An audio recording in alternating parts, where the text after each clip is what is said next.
Hello and welcome to this Need to Know programme looking at children's trusts.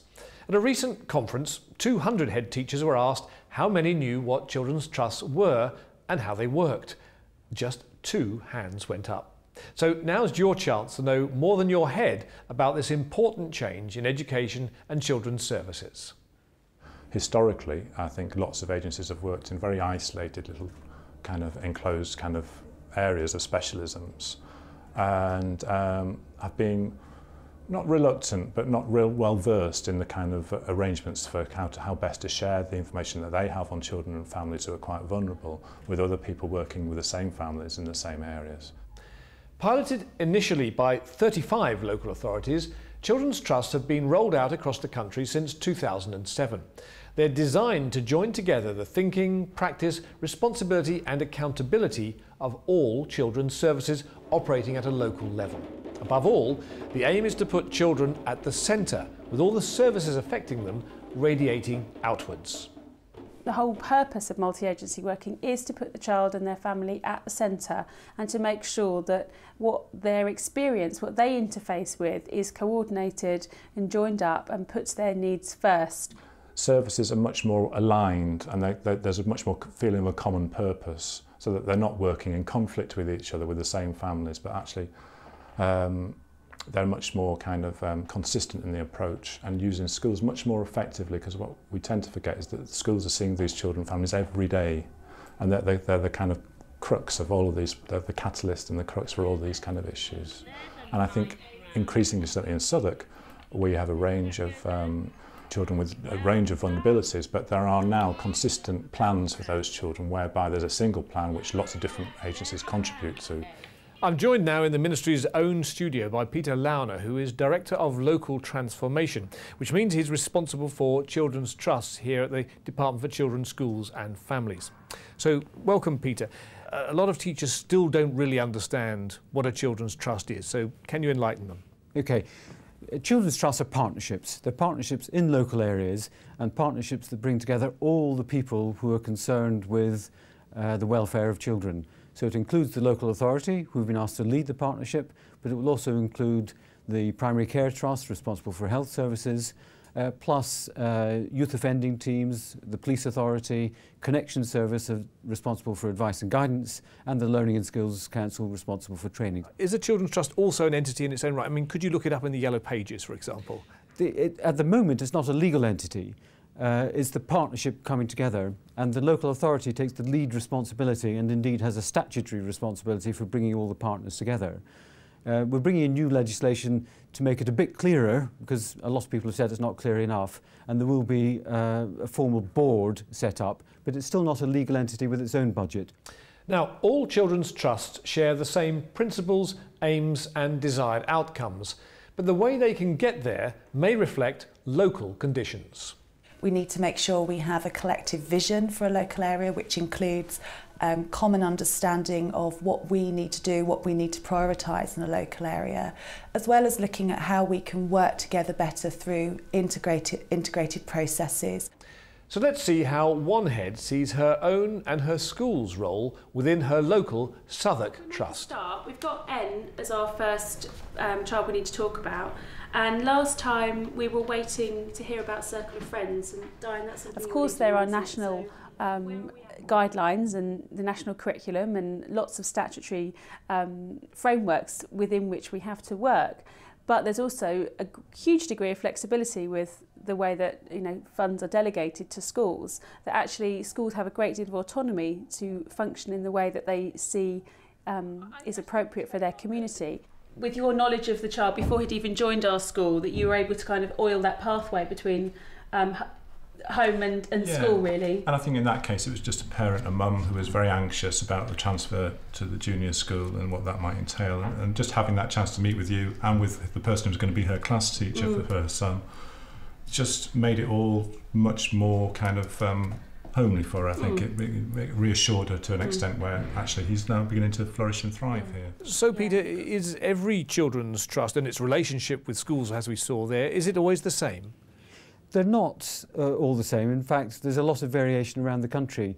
And one of the things we're doing is, at the moment, is trying to learn from what's working particularly well, and let's try and standardise that a little bit across the country. Still lots of local flexibility, but making sure the basic underpinnings are in place everywhere. Now, let's look at how priorities are decided locally. Early intervention and preventative provision is a key element of any children's trust, and we endeavour locally to make sure that specialists can come into universal settings where children and families are, where the relationships are, to support and improve aspects such as learning and attainment.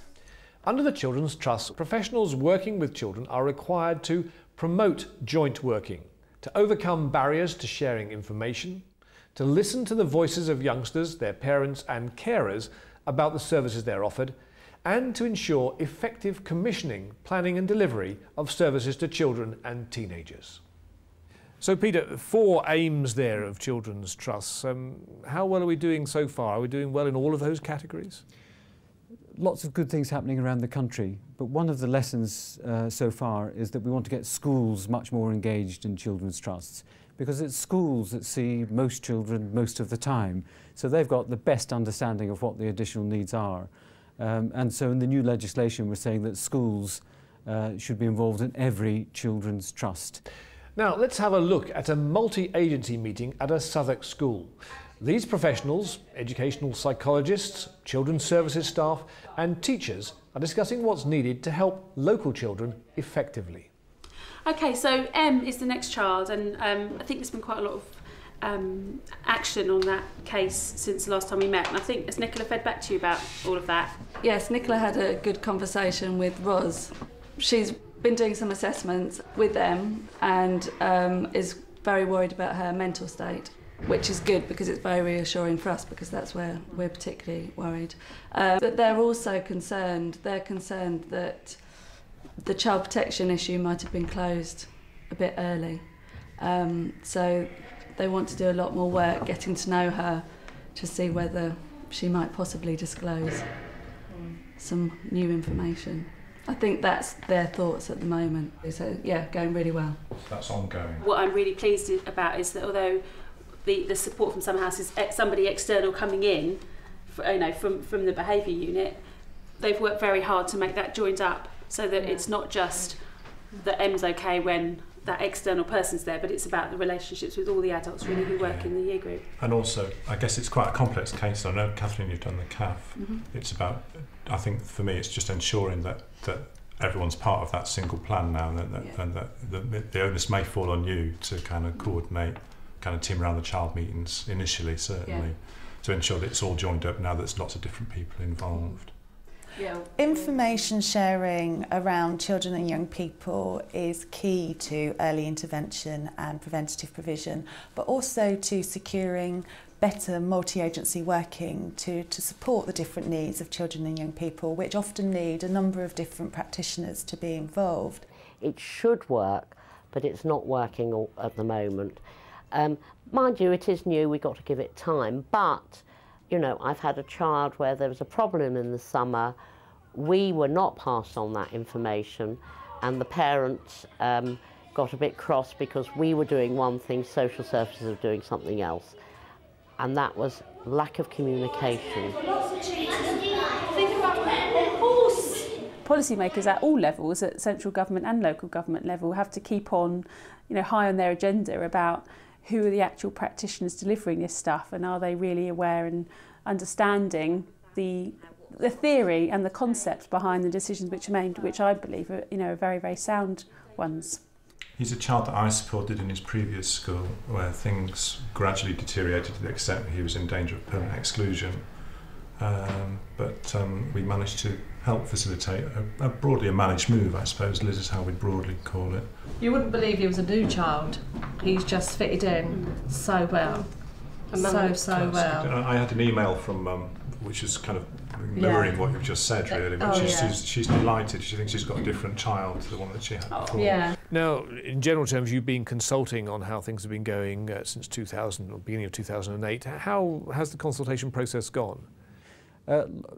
Lot of interest in the consultation. I don't think there's enough understanding about children's trusts in schools, And over the next couple of years and coming out of the consultation, that's one of the things we really want to happen, much better understanding engagement. We really want schools to say what they want the Children's Trust to do.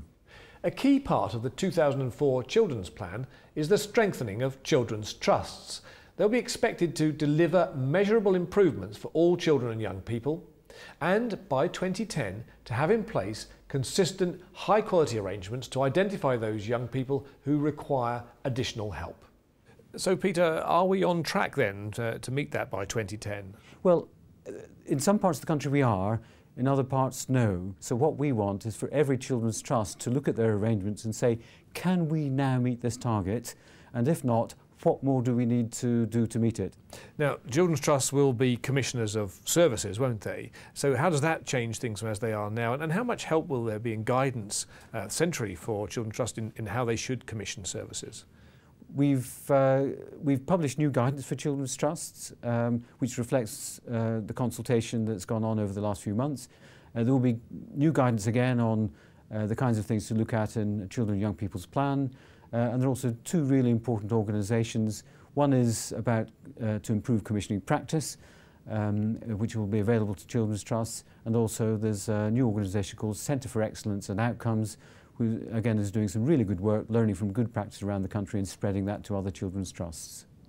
One thing that teachers should know about Children's Trust, I think I would argue that they need to know a number of things about Children's Trust, but probably the most prevalent impact of a Children's Trust for a teacher will be the changes around the types of services they can access in and around their schools, such as the children's centres, extended schools and the multi-agency teams. I think one tip for teachers really would be to have a link within the school who is well versed in the use of the Common Assessment Framework and to use the Common Assessment Framework effectively. The one thing I'd say that I'd suggest teachers take on board is, first of all, find out what your Children's Trust is doing, find out what their priorities are, and I'm going to have a secondly, make clear for your school what are the additional services that will make a difference to your children that you're not getting at the moment.